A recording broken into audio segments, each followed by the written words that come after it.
Hey guys, this is Jamie. So today I want to talk about something that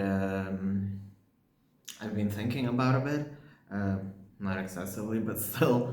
I feel like there's been an ongoing streak specifically when it comes to gender expression, and obviously I've talked about this before, and sort of gender identity, specifically like how people dress up. And I feel like we've been way more rigid when it comes to thinking like if I dress a certain way, that for some reason equates someone's gender identity or gender really.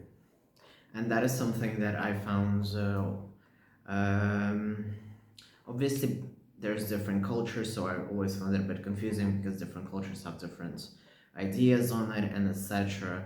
And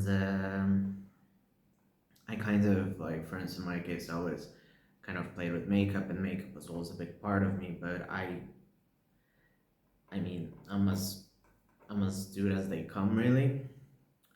And I do feel like right now we kind of have sort of people think like, oh, like makeup can be maybe more non-binary or more like woman and etc. And then I feel like we've always had or like, well, we still have, but we had obviously like drag queens which would sort of have more specific or more strict sort of ideas on their persona, which they would play in drag. And right now, I feel like we're going through this weird period where drag queens are sort of just becoming performers or feeling like drag is a very specific thing, which is specifically what RuPaul sells and what is seen on Drag Race. And I feel like instead of trying to channel and sort of break down the boxes to sort of show how drag can be an expressive form. I feel like, for instance, we have Lala Ree or Rose, or in general, obviously there's trans women which are drag queens as well, and or non-binary people who sort of see themselves like more as performers or like just drag rather than drag queens. And so it becomes a sort of question of if the persona they're playing while they're in drag isn't as femme or isn't as sort of binary woman, uh, then for some reason that goes out of the drag queen or sort of the interpretation of maybe even leaving drag altogether to become just a persona for the performer. And I found that quite interesting. And I feel like right now we're going through a very, very specific, weird sort of rigidness. And we keep going towards it more and more over the years. And it's even outside of drag, and it goes into certain things like even like sexuality discussions. And we still kind of hold onto these things as if they're unbreakable rules, really. And I guess I've always kind of gone for the approach of like identifying with something rather rigid and kind of feeling like if something isn't 100%, it doesn't mean that it's less of that rigid criteria.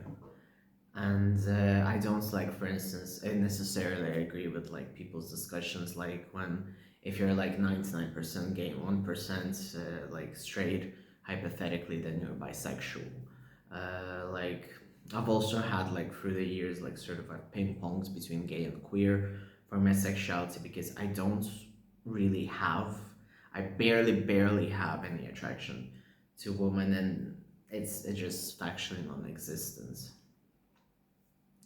And but I do have an attraction for like non-binary people, and I don't see femininity as something like repulsive or anything. And I've talked quite extensively on this channel about like my hookups, sort of fetish spaces like cross-dressing.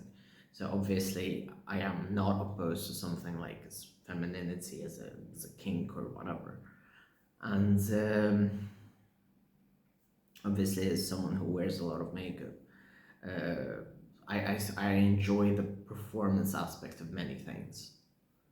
So then I do understand sort of people who enjoy a more rigid sort of perception of gender and everything, but I do feel like because people sort of push their own rigid ideas with much more force, I feel like it ends up backfiring against diversity.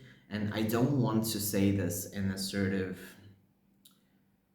way because we still have people who are turfs, or we have people who are very rigid, sort of like, oh, but let's say I don't want to do bottom surgery and top surgery, therefore, or I don't want to transition.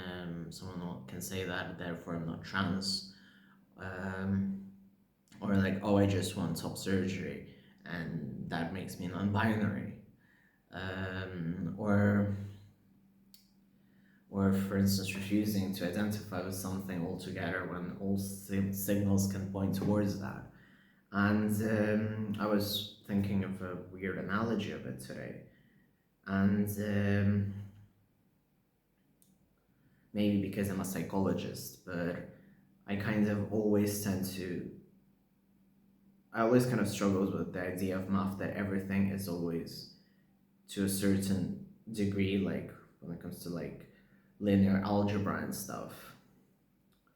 Like there are sort of rules that you can't break. Well, I feel like when it comes to psychology, when you look at absolutes, you always consider the fact that it goes from different to every person. So like a person can perceive it completely differently from another person, and the same reaction can be achieved through different causes, and different causes can cause different reactions. So it's nothing is 100% stable, nothing is 100% predictable. But obviously, we can find correlations and things that link together, and causes and etc.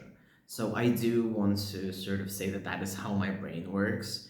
So when I go on these video essays or when I explain certain things, I really go from the perspective that I don't assume that A plus B will always equal C.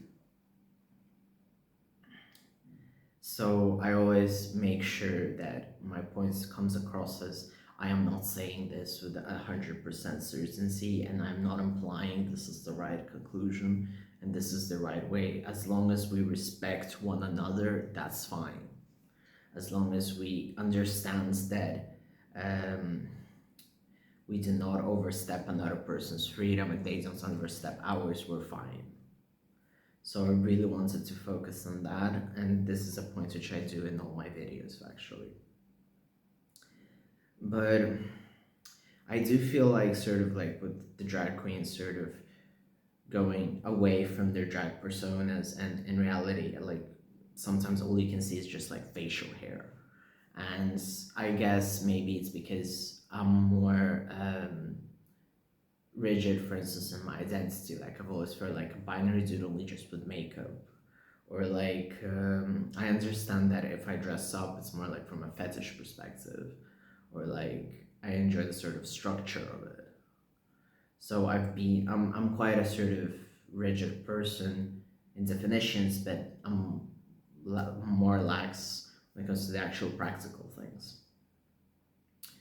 So I do want to sort of say that that's how my mind works and that's how I go about these things.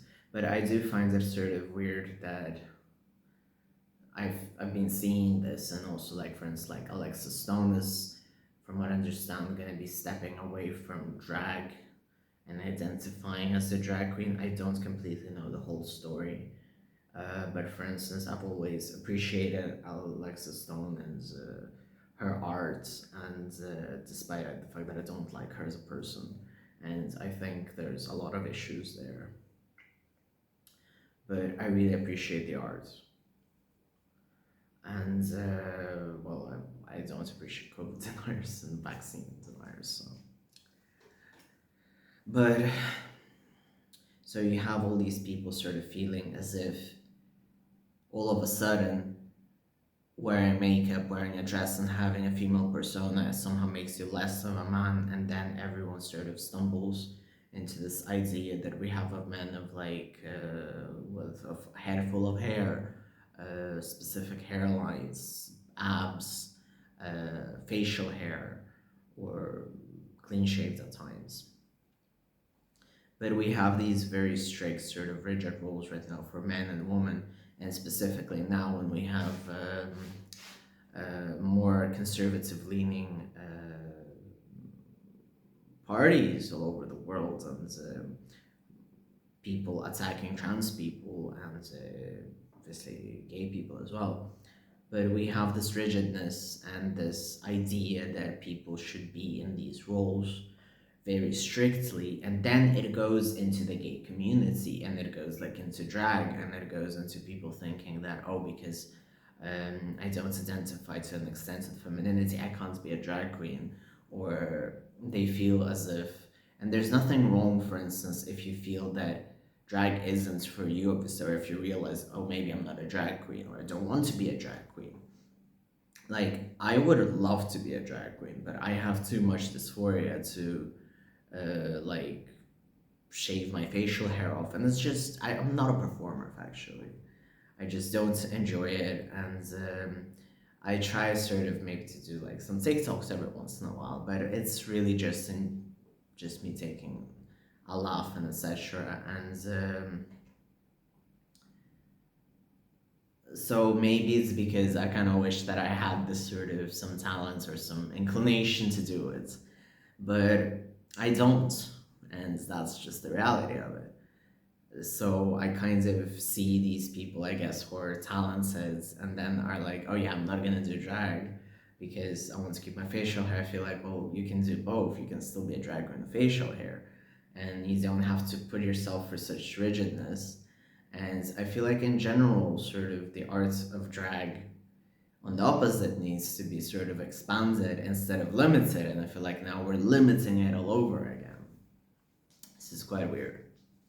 So that's pretty much what I wanted to sort of give some food for thought for people to discuss, for people to think about this.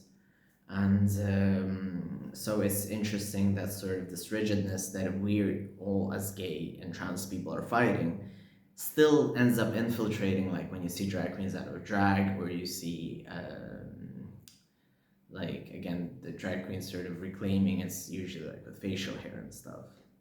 So it's quite interesting, and I feel like this is how the conservative world rubbed off on gay people. So yeah, and in general, I feel like we've been more strict since people have been sort of really imposing this specific masculinity upon men. So yeah, regardless of sexuality as well. So yeah, thank you very much for watching. I want to say thank you very much for the love, the support. If you enjoyed this video, please feel free to give a like. If you feel free to discuss in the comments, feel free to write something in the comments. Please feel free to share this video to discuss with your friends. Call me a boulder or something among yourselves. I don't know. So thank you very much for the support. I really appreciate it, and yeah, feel free to subscribe. Thank you.